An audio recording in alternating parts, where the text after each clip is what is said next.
Sa ngalan ng Ama at ng Anak at ng Espiritu Santo, Amen. ang pagpapala ng ating Panginoong Heso Kristo, ang pag-ibig ng Diyos Ama, at ang pakikipagkaisa ng Espiritu Santo naway sumainyong lahat. At sumaiyo rin. Upang tayo ay maging marapat gumanap sa banal na pagdiriwang, aminin natin at pagsisihan ang ating mga kasalanan. Inaamin ko sa makapangyarihang Diyos at sa inyo mga kapatid, na lubha akong nagkasala sa isip, sa salita at sa gawa, at sa aking pagkukulang. Kaya isinasamo ko sa mahal na Birheng Maria, sa lahat ng mga anghel at mga banal, at sa inyo mga kapatid, na ako'y panalangin sa Panginoong ating Diyos. Kawaan tayo ng makapangyarihang Diyos, patawarin tayo sa ating mga kasalanan, at patnubayan tayo sa buhay na walang hanggan. Amen. Panginoon, kaawaan mo kami. Panginoon, kaawaan mo kami. Kristo, kaawaan mo kami. Kristo, kaawaan mo kami. Panginoon, kaawaan mo kami. Panginoon, kaawaan mo kami. Manalangin tayo. Ama naming makapangyarihan, nililingap mo ang mga walang inaasahan kundi ikaw. Hindi maidarangal at hindi magiging banal ang sinumang sa iyo'y napapawalay. Dagdagan mo ang iyong kagandahang loob sa amin upang sa iyong pamumuno at pangangasiwang magiliw, mapakinabangan namin ang mga biyaya mo sa lupa bilang pagkakamit na namin sa makalangit mong pagpapala sa pamamagitan ni Jesucristo kasama ng Espiritu Santo magpasawalang hanggan. Amen. Magsiupo ang lahat. Pagbasa mula sa aklat ng Henesis. Noong mga araw na iyon, sinabi ng Panginoon, "Katakot-takot na ang sumbong sa akin laban sa Sodoma at Gomora, at napakalaki ng kanilang kasalanan. Paroroon ako at aalamin ko kung ito'y totoo." Umalis nga ang mga lalaki at nagpunta sa Sodoma, ngunit nanatili ang Panginoon sa tabi ni Abraham. Itinanong ni Abraham, "Lilipulin po ba ninyo ang lahat ng tao, may kasalanan man o wala? Sakaling may 50 matuwid sa lungsod, wawasakin po ba ninyo iyon? Hindi ba ninyo patatawarin ang lungsod dahil sa 50 iyon? Naniniwala akong hindi ninyo idaramay ang mabubuti. Hindi ninyo gagawin iyon, sapagkat kung ganito ang mangyayari, parehong magdurusa ang masama at mabuti. Hindi ito mangyayari, makatarungan ang hukom ng buong daigdig." At tumugon ang Panginoon, "Hindi ko ipahamak ang lungsod dahil sa 50 matuwid. Ipagpaumanhin po ninyo ang aking kapangahasan," wika ni Abraham. "Wala po akong karapatang magsalita sa inyo, pagkat alabok lamang ako. Kung wala pong 50 at 45 lamang ang matuwid, wawasakin ba ninyo ang lungsod? Hindi ko wawasakin dahil sa 45 iyon," tugon ng Panginoon. Nagtanong na muli si Abraham, "Kung 40 lamang, hindi ko wawasakin ang lungsod dahil sa 40 iyon," tugon sa kanya. "Huwag sana kayong magagalit, magtatanong pa po ako. Kung 30 lamang ang taong matuwid doon, hindi rin ninyo wawasakin?" Sinagot siya, "Hindi ko wawasakin ang lungsod dahil sa 30 iyon." Sinabi pa ni Abraham, "Mangangahas po uli ako. Kung 20 lamang ang matuwid na naroon, hindi ko pa rin wawasakin ang lungsod dahil sa 20 iyon," muling tugon sa kanya. Sa katapusay, sinabi ni Abraham, "Ito na po lamang ang itatanong ko. Kung 10 lamang ang matuwid na naroon, hindi ko pa rin wawasakin ang lungsod dahil sa 10 iyon." Tugon ng Panginoon. Ang salita ng Diyos. Salamat sa Diyos. Noong ako ay tumawag, tugon mo'y aking tinanggap. Noong ako ay tumawag, tugon mo'y aking tinanggap. Ako poon buong pusong aawit ng pasalamat. Sa harap ng mga anghel, pupurihin kitang ganap. Sa harap ng iyong templo ay yuyuko at gagalang. Pupurihin kita roon, pupurihin ang iyong ngalan. Noong ako ay tumawag, tugon mo'y aking tinanggap. Dahilan sa pag-ibig mo at sa iyong katapatan, ika'y tunay na dakila, pati iyong kautusan. Noong ako ay tumawag, tinanggap ko ang tugon mo. Sa lakas mong itinulong, ay lumakas agad ako. Noong ako ay tumawag, tugon mo'y aking tinanggap. Kung ang Diyos mang Panginoon ay dakila at mataas, hindi niya nililimot ang aba at mahihirap. Kumablimay kita niya yaong hambog at pasikat. Kahit ako'y nababatbat ng maraming suliranin, ako'y walang agam-agam, panatag sa iyong piling. Noong ako ay tumawag, tugon mo'y aking tinanggap.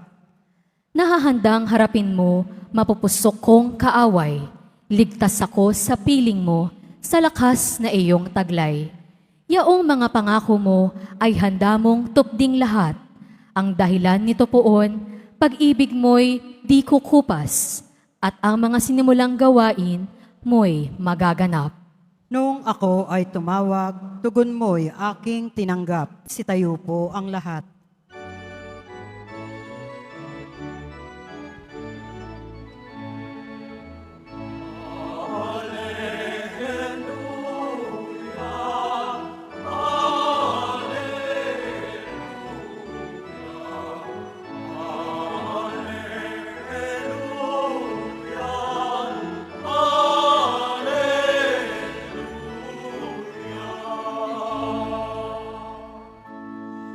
Espiritu ng Diyos sana ay siyang ating tinanggap. Ng Diyos Ama'y matawag.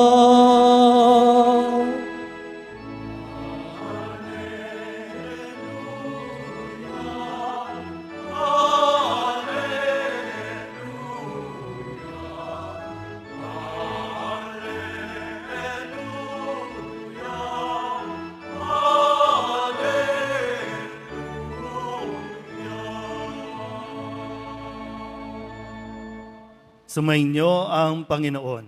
At sumaiyo rin. Ang mabuting balita ng Panginoon ayon kay San Lucas. Papuri sa iyo, Panginoon.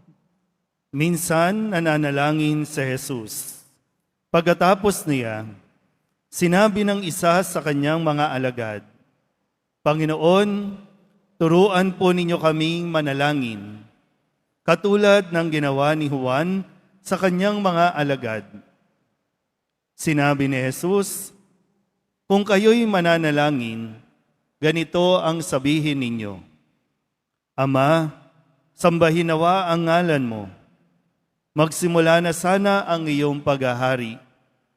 Bigyan mo kami ng aming makakain sa araw-araw at patawarin mo kami sa aming mga kasalanan, sapagkat pinatatawad namin ang bawat nagkasala sa amin. At huwag mo kaming iharap sa mahigpit na pagsubok. Sinabi pa rin niya sa kanila, ipalagay natin na ang isa sa inyo'y nagpunta sa isang kaibigan isang hating gabi at nagsabi, Kaibigan, bigyan mo muna ako ng 3 tinapay. Dumating kasi ang isa kong kaibigang naglalakbay at wala akong maihain sa kanya. At ganito naman ang sagot ng kaibigan sa loob ng bahay. Huwag mo nga akong gambalain, nakatrangka na ang pinto at nakahiga na kami ng aking mga anak. Hindi na ako makababangon pa upang bigyan kita ng iyong kailangan. Sinasabi ko sa inyo, Hindi man siya bumangon dahil sa kanilang pagkakaibigan, babangon siya upang ibigay ang hinihingi ng kaibigan dahil sa pagpupumilit nito. Kaya sinasabi ko sa inyo, humingi kayo at kayo'y bibigyan. Humanap kayo at kayo'y makasusumpong. Kumatok kayo at ang pinto'y bubuksan para sa inyo. Sapagkat tumatanggap ang bawat humihingi, nakasusumpong ang bawat tumahanap, at binubuksan ang pinto sa bawat kumakatok. Kayong mga ama, bibigyan ba ninyo ng ahas ang inyong anak kung humihingi ng isda? Bibigyan ba ninyo siya ng alakdan kung siya'y humihingi ng itlog? Kung kayong masasama ay marunong magbigay ng mabubuting bagay sa inyong mga anak, gaano pa kaya ang inyong amang nasa langit? Ibibigay niya ang Espiritu Santo sa mga humihingi sa Kanya. Ang mabuting balita ng Panginoon. Pinupuri ka namin, Panginoong Heso Kristo. Magsiupo ang lahat. Palapakan natin ang Pong Jesus Nazareno. Pakisabi nga muna sa katabi ninyo, matanda ka na. Bakit ba hirap tayong tanggapin na tayo ay matanda na o tumatanda na? Anong problema sa matanda? O baka sadyang may problema ka nga, ngayong matanda ka na. Kasi ang inaasahan sa atin, habang tumatanda tayo, habang nagkakaedad tayo, nagkakaroon tayo ng wisdom o karunungan. Hindi tayo pwedeng tumanda lang sa edad, tumanda lang sa itsura, pero wala tayong pinagkakatandaan. Hindi pwedeng puro lang tayo senior citizen para ma-avail natin ang 20% discount at magdidiman tayo na dapat may discount. Kasi ang mahalaga, tumatanda ng may pinagkakatandaan. Ibig sabihin, mayroong mga natutunan sa atin pong mga naging karanasan. Sabihin nyo nga ulit sa katabi ninyo, tumanda kang mabuti. Hindi ko na alam, no? Kasi dati, nung ako po ay dito pa naka-assign sa Quiapo, ang mga nasa unahan, mga senior citizen. Ngayon, hindi ko alam, senior citizen na ba ito mga ito? Pero mahirap po yun, ha? Mahirap yung gagamitin natin yung pagiging matanda natin para makapag-demand tayo ng respeto. Na para bang sundin niyo ako kasi matanda na ako. Irespeto niyo ako kasi matanda na ako. Hindi ganun yun. Kasi, siguro maganda ring suriin na kung ikaw, kung sakasakali, ikaw ay matanda na, tapos walang lumalapit sa iyo, magandang tanungin ang sarili, bakit walang lumalapit? Baka naman kasi tumatanda ka, pero bunganga ka naman ng bunganga. Matanda ka, pero sigaw ka naman ng sigaw. Matanda ka, pero mura ka naman ng mura. Paano ka kagigiliwan at paano ka pupuntahan para magpa-advise ang mga kabataan kung hindi nila nakikita sa iyo? Marami dito sa Quiapo, naglilingkod dito, tumanda na't lahat. Hindi pa nga ako pinapanganak, nandito na, nagsiserve na. Pero may natutunan ba? At mayroon na bang naibabahagi? Lalong-lalo na pagdating sa pagpapakita ng halimbawa ng tamang pananalangin. Mga lolo't lola, taas kang kamay ng mga lolo't lola dito. Nahiya na naman. Wala ka ng ngipin, puti ng buhok mo, nahiya ka pa rin magsabing lolo o lola ka na. Pero sa mga karanasan natin noon, di ba, naalala nyo ba, ang nagtuturo na paano tayo magdasal, lolo't lola. Ang mga lolo't lola ang mag-aaya o magdarasal na tayo o kaya naman o linggo ngayon, magsisimba tayo. Sila ang mga nagiging gabay natin para matuto tayong magdasal. Hindi ko alam, saan nyo ba natutunan magrosaryo? Saan at kanino nyo natutunan magdebosyon sa Poong Jesus Nazareno? Kung sa mga lolo't lola, natutunan ito at ipinasa, ipinamana, salamat sa Diyos. Salamat sa iyo. May iiwanan kang pamana.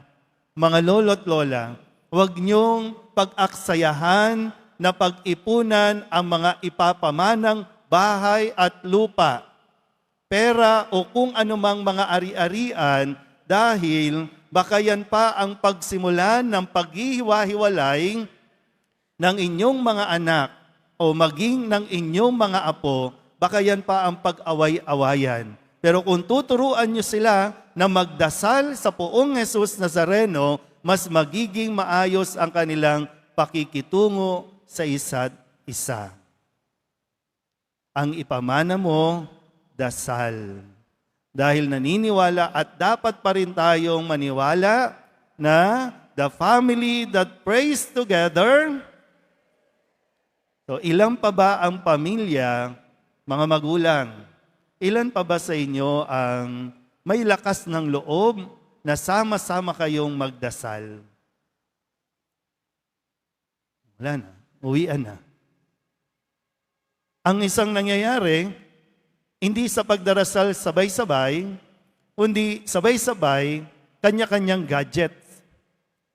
Kanya-kanyang hawak ng cellphone, kanya-kanyang laro, kahit nga sa panonood, kanya-kanyang TV. Maging sa pagdarasal, napabayaan na ito. Kaya nga ngayong linggong ito, tinuturo sa atin yung kahalagahan ng pagdarasal. Lumapit ang mga alagad ni Kristo, no, sa Poong Nazareno, turuan mo kaming manalangin. Kasi ito ay nakikita ng mga alagad kay Jesus na nananalangin siya maging sa madaling araw kung ano man ang gawain ni Jesus. Bago, habang at matapos gawin ni Jesus ang kanyang misyon, hindi nawawala sa kanya ang magdasal. Kaya ito, lumapit sila kay Jesus at tinuruan naman sila ni Jesus ng tamang pananalangin. I'm sure lahat kayo may dinadasal sa Poong Jesus Nazareno. Sabihin nyo nga sa katabi ninyo, i-push mo lang yan. Push mo lang ng i-push. Di ba? Ano nangyari sa unang pagbasa?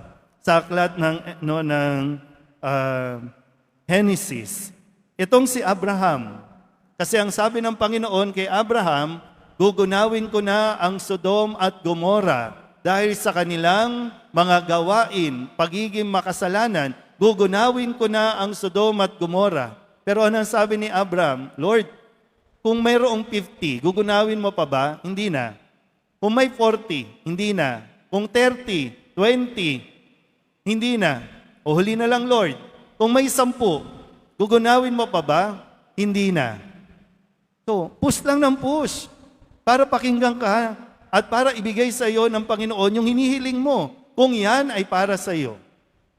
Nagkataon lang, wala pa sa 10 ang matino doon sa Sodom at Gomorra, kaya nangyari ang hindi dapat mangyari. Ang maparusahan ang mga taga-Sodom at Gomorra. Pangalawa, sa ating pong narinig na ebanghelyo, mahalaga po na ini-establish natin yung ating relasyon. Kaya nga ang sabi ni Kristo, ganito kayo mananalangin. Ano ang pinakaunang salita? Ama. Sabihin nyo nga po, Ama. So, ini-establish yung relasyon. Kasi mas magiging magaang, mas magiging madali kung lalapit tayo sa ating Panginoon bilang mga anak at siya ay tatawagin nating Ama. Pero mo sabi ni Kristo, Ama, sambahin nawa ang ngalan mo. So hindi pwedeng bigla lang tayong lalapit, hihingi tayo ng kung ano-ano at magdidiman tayo na dapat ibigay ito sa atin. Pero, yun nga, sabi ko kanina, i-push mo lang ng i-push sa Nazareno. Isang araw, makukuha mo din yan. Kung paanong sinabi ni Kristo, humanap ka, makakahanap ka. kumatok ka, pagbubuksan ka. Ibig sabihin yung dasal mo, lagyan mo at sabayan mo ng pagkilos. Hindi pwedeng, Lord, bigyan mo ko ng trabaho, babagsak yan dito. Hindi. Karamihan nga sa atin dito ang lumalapit, nagdadala ng inyong mga passport, mga papeles, at kung ano-ano pa. Kahit nga ballpen, lapis, mag-i-exam bukas, gusto nyong pabasbasan kasi gusto nyong magkatrabaho. Nakailang balik ka dito at isang araw, ibinigay sa iyo ng Nazareno. Pero kadalasan naman, nakakalimutan naman nating magpasalamat. Nakakalimutan naman nating pahalagahan yung ibinigay sa atin o tinugon na panalangin sa atin. Huwag mong sayangin. Pinagpaguran mo yan. Huwag naman yung bigla na lang mawawala din. Pero yun nga po, no? Muli, tinuturo sa atin. At ang paalala sa atin, yung taong madasalin. Ito pa ang paalala, no? Hindi lahat na nagpupunta ng simbahan ay talagang nagdadasal. Kasi ang paalala sa ikalawang pagbasa, nagkakaroon ng pagbabago sa taong nagdarasal. Nababago nito. Nababago tayo at nababago nito kung sino man yung gusto nating ipagdasal. Makapangyarihan ang dasal. Huwag mong mamaliitin. Huwag mong babaliwalain, pero huwag kang panghihinaan kung sakaling medyo natatagalan ang hinihiling mo. Pero basta, i-push mo lang ng i-push hanggang dumating ang sagot ng Diyos sa iyong panalangin. Amen? Minamahal ko mga kapatid, tinuturuan kami ni Jesus na buong tiwalang manalangin sa iyo, Ama. Idinudulog namin sa iyo ang aming mga kahilingan at ng buong simbahan. Ang ating pong itutugon, Ama, dinggin mo ang iyong bayan. Ama, dinggin mo ang iyong bayan. Para kay Leon na aming Papa, mga obispo, pari at diakono, masalamin nawa sa kanila ang pag-ibig mo, Ama, sa pamamagitan ng kanilang paglilingkod sa kapwa. Manalangin tayo. Ama, dinggin mo ang iyong bayan. Para sa mga pinuno ng aming bayan, magsilbi nawa bilang mga tagapangalaga at tagapagtanggol ng mga dukha, mahihina at walang tinig sa lipunan. Manalangin tayo. Ama, dinggin mo ang iyong bayan. Para sa mga pinanghihinaan ng loob, sanhi ng mga pagsubok at problema, manatiling bukas nawa ang kanilang puso sa kabila ng mga suliranin, sapagkat ikaw, Ama, ay sumasa kanila. Manalangin tayo. Ama, dinggin mo ang iyong bayan. Para sa mga nakatatanda, naway mapuspos sila ng galak at maging matatag sa anumang kanilang pinagdaraanan sa buhay. Patuloy nawa silang kalingain ng mga taong tunay na nagmamalasakit. Manalangin tayo. Ama, dinggin mo ang iyong bayan. Para sa mga yumao, yakapin mo nawa silang mahigpit sa kanilang pagsapit sa iyong kaharian upang madama nilang ganap ang iyong pag-ibig at pagpapatawad. Manalangin tayo. Ama, dinggin mo ang iyong bayan. Ama naming mapagmahal, ipagkaloob mo ang kahilingan ng iyong mga anak. Tulungan mo kaming lumago sa pag-ibig at paglilingkod sa isa't isa. Hinihiling namin ito sa pamagitan ni Kristo, aming Panginoon. Amen. Magsiupo ang lahat.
Magsitayo po ang lahat. Manalangin kayo mga kapatid upang paghahain natin ay kalugdan ng Diyos amang makapangyarihan.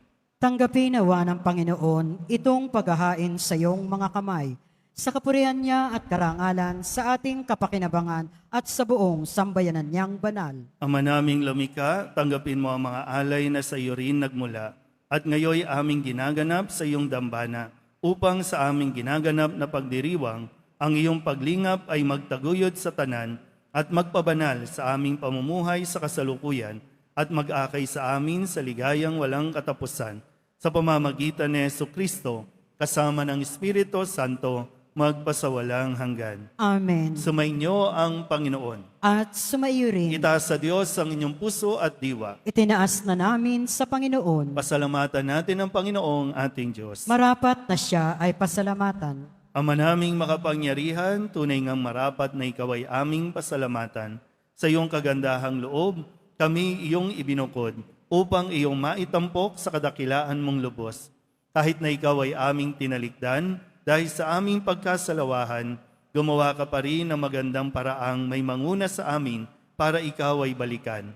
Kaya't ang iyong minamahal na anak ay naging isa sa mga taong hamak upang may kapwa kaming makapagligtas sa aming pagkapahamak at pagkaligaw ng landas. Kaya kaysa ng mga anghel na nagsisiawit ng papuri sa iyo, nang walang humpay sa kalangitan, kami nagbubunyi sa iyong kadakilaan.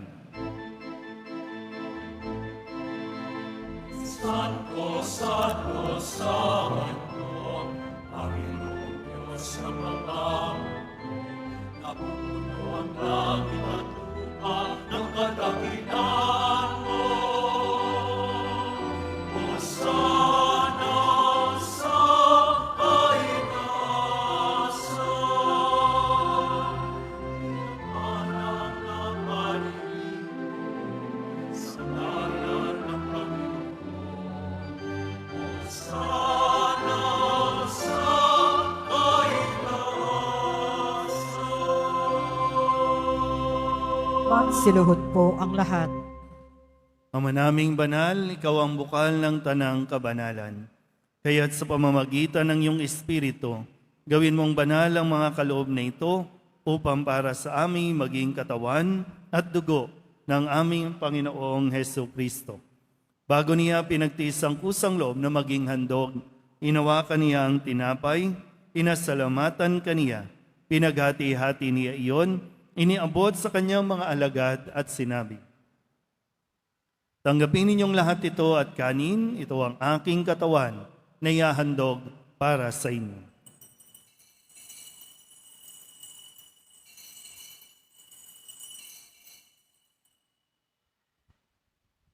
Gayun din naman nang matapos ang hapunan, hinawakan niya ang kalis, muli kaniyang pinasalamatan.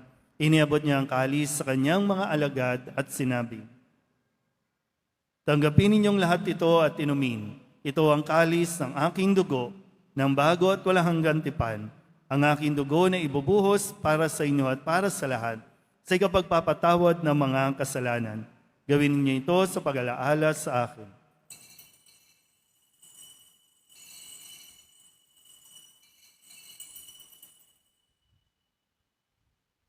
Magsitayo po ang lahat.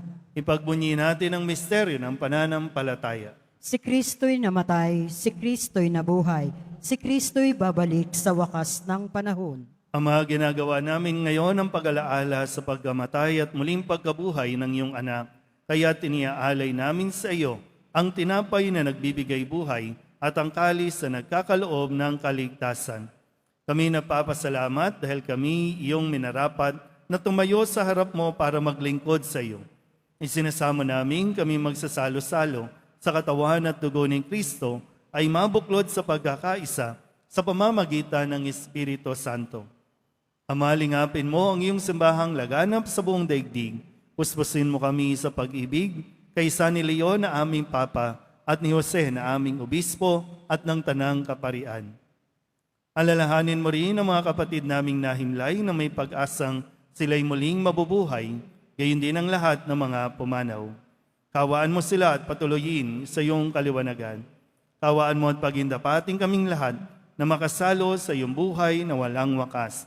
kaysa ng mahal na Birheng Maria na ina ng Diyos, ng kabiyak ng puso niyang si San Jose, kaysa ng mga apostol at ng lahat ng mga banal na namuhay dito sa daigdig ng kalugod-lugod sa iyo, may pagdiwang nawa namin ang pagpupuri sa ikararangal mo sa pamamagitan ng iyong anak na aming Panginoong Heso Kristo.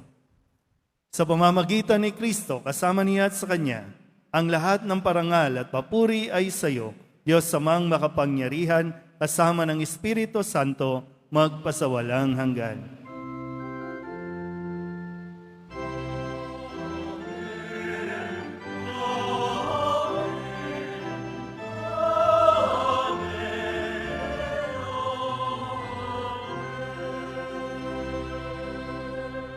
Sa tagubili ng mga nakagagaling na utos at turo ni Jesus sa Panginoon natin at Diyos, ipahayag natin ang lakas loob.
Hinihiling namin kami iadya sa lahat ng masama, pagkalooban ng kapayapaan araw-araw, iligtas sa kasalanan at ilayo sa lahat ng kapahamakan, samantalang aming pinananabikan ang dakilang araw ng pagpapahayag ng tagapagligtas naming si Jesucristo. Sapagkat iyo ang kaharian at ang kapangyarihan at ang kapurihan magpakailanman. Amen. Panginoong Jesucristo, sinabi mo sa iyong mga apostol, kapayapaan ang iniiwan ko sa inyo, ang aking kapayapaan ang binibigay ko sa inyo.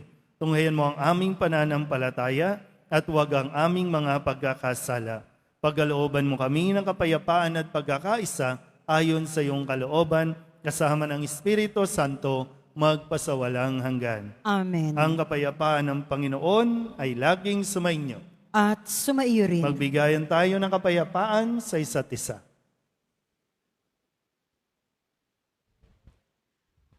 Kordero ng Diyos na nag-aalis ng mga kasalanan ng sanlibutan, maawa ka sa amin. Kordero ng Diyos na nag-aalis ng mga kasalanan ng sanlibutan, maawa ka sa amin. Kordero ng Diyos na nag-aalis ng mga kasalanan ng sanlibutan, ipagkaloob mo sa amin ang kapayapaan. Magsiluhod po ang lahat. Ito ang kordero ng Diyos. Ito ang nag-aalis ng kasalanan ng sanlibutan. Mapalad ang mga inaanyayahan sa kanyang piging. Panginoon, hindi ako karapat-dapat na magpatuloy sa iyo, ngunit sa isang salita mo lamang ay gagaling na ako.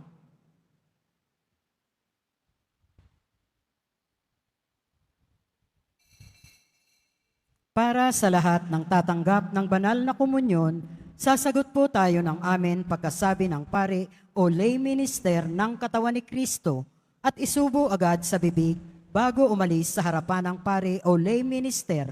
Sumunod po tayo.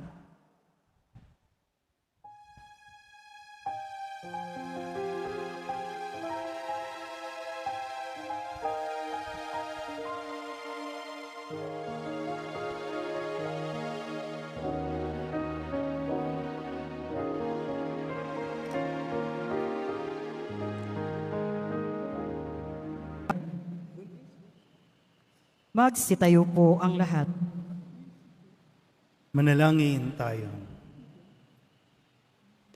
Ama naming mapagmahal, pinagsaluhan namin sa banal na pakikinabang ang alaalang walang kupas ng iyong anak na nag-alay ng sarili niyang buhay para sa aming kaligtasan. Ipagkaloob mong ito ay magdulot ng pag-unlad sa ipinamana niya sa aming pagliligtas bilang tagapamagitan kasama ng Espiritu Santo magpasawalang hanggan. Amen. Sumainyo ang Panginoon. At sumaiyo rin. Panalangin ang pagbabasbas. Mahal na poong Jesus Nazareno, inihayag mo sa pamamagitan ng krus ang walang maliw na pag-ibig ng Diyos sa sangkatauhan. Pakinggan mo ang kahilingan, lalo na para sa mga nangangailangan ng iyong tulong at awa. Makamtanawa namin ang iyong kasagutan na may utang na loob na tinatanaw.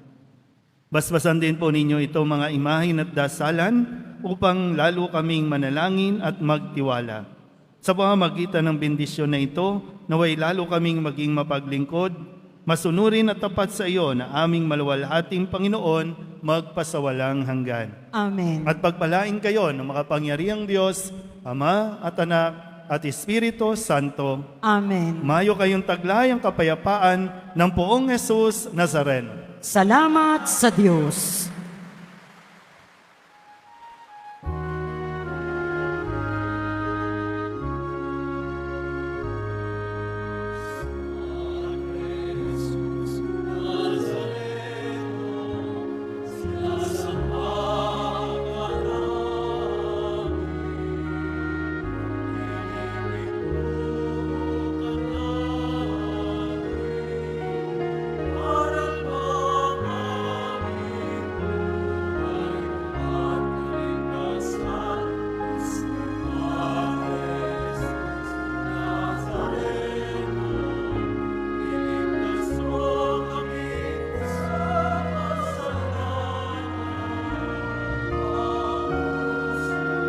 Mamatay